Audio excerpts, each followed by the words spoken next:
नमस्कार, आप लाइव बिहार देख रहे हैं। मैं हूं राजमोहन तिवारी। लोकसभा चुनाव की समाप्ति के बाद अब बारी बिहार में रुपौली विधानसभा उपचुनाव की है। बीते दिनों निर्वाचन आयोग के तरफ से तारीखों का ऐलान किया गया और आज 14 जून शुक्रवार के दिन से नामांकन की प्रक्रिया शुरू हो चुकी है। 21 जून तक नामांकन होंगे और 10 जुलाई को वोटिंग, फिर 13 जुलाई को रिजल्ट आएंगे। लेकिन सबसे बड़ा सवाल है कि पूर्णिया लोकसभा की सीट पर जिस तरीके से बीमा भारती को जबरदस्त हार झेलना पड़ा, क्या इतनी जल्दी दोबारा वो चुनावी मैदान में उतरेंगी?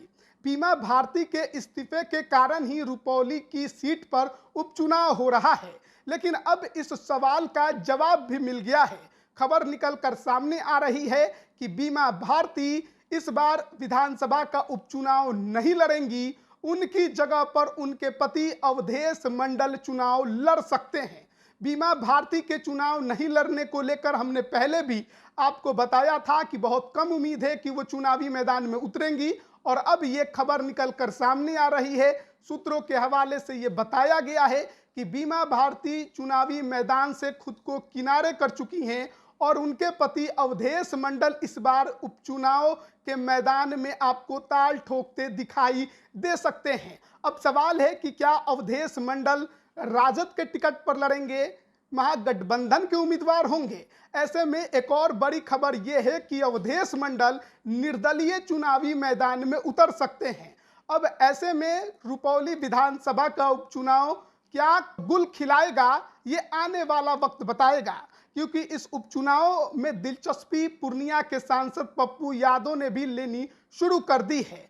पप्पू यादव बीते दिन रुपौली विधानसभा उपचुनाव को लेकर वहां के स्थानीय कार्यकर्ताओं और समर्थकों के साथ उन्होंने बड़ी बैठक की और साफ तौर पर कहा कि अब पुराने दिन लद गए हैं, नए राजनीति की जरूरत है। अब पप्पू यादव इस उपचुनाव में क्या करिश्मा करने वाले हैं, किसका समर्थन करने वाले हैं, इस पर भी सबकी निगाहें टिकी हुई हैं। तेजस्वी यादव ने लोकसभा के चुनाव में पप्पू यादव को हराने और बीमा भारती को जिताने के लिए पूरा दम जरूर लगाया, लेकिन राजद के नेताओं ने, संगठन के कार्यकर्ताओं ने बीमा भारती को झटका दे दिया, बीमा भारती का साथ नहीं दिया। और शायद इसी से सबक लेकर अब बीमा भारती खुद चुनावी मैदान में नहीं उतर रही हैं और उनके पति के जो उतरने की खबर है वो निर्दलीय निकलकर सामने आ रही है। ऐसे में अब सवाल यह है कि महागठबंधन अवधेश मंडल अगर निर्दलीय उतरते हैं तो उन्हें समर्थन करेगा या फिर अपना एक कैंडिडेट उतारेगा। सीपीआई के जो पुराने उम्मीदवार हैं वो चुनावी मैदान में उतरने को बेताब हैं। अब देखना है कि किस तरीके से राजद इस पर अपना स्टैंड क्लियर करती है। वहीं दूसरी तरफ अगर एनडीए की बात करें तो अभी तक उम्मीदवारों को लेकर कई तरह के कयास ही लग रहे हैं। जदयू की ये सीट थी, बीते 3 चुनाव से बीमा भारती उन्हीं के टिकट पर जीतते रही और इस बार भी एनडीए में जो फैसला लेना है वो जनता दल यूनाइटेड को ही लेना है।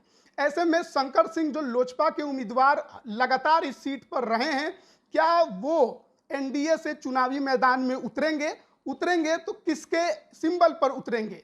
क्या एनडीए में जेडीयू चिराग पासवान को यह सीट देगी? इसकी उम्मीद बेहद कम है।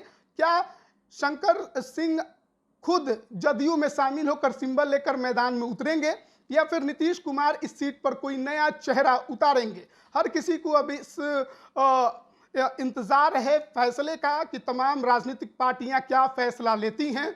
और अवधेश मंडल को लेकर जो बड़ी खबर निकलकर सामने आ रही है, अब अवधेश मंडल क्या सचमुच निर्दलीय नामांकन पर्चा भरेंगे? और ऐसी परिस्थिति में जाहिर तौर पर एक बार फिर पूर्णिया की जो लड़ाई है वो आपको बड़ी ही कांटे की और दिलचस्प देखने को मिल सकती है। बने रहिएगा हमारे साथ, तमाम अपडेट हम आप तक पहुंचा रहे हैं। आप सभी का बहुत बहुत धन्यवाद।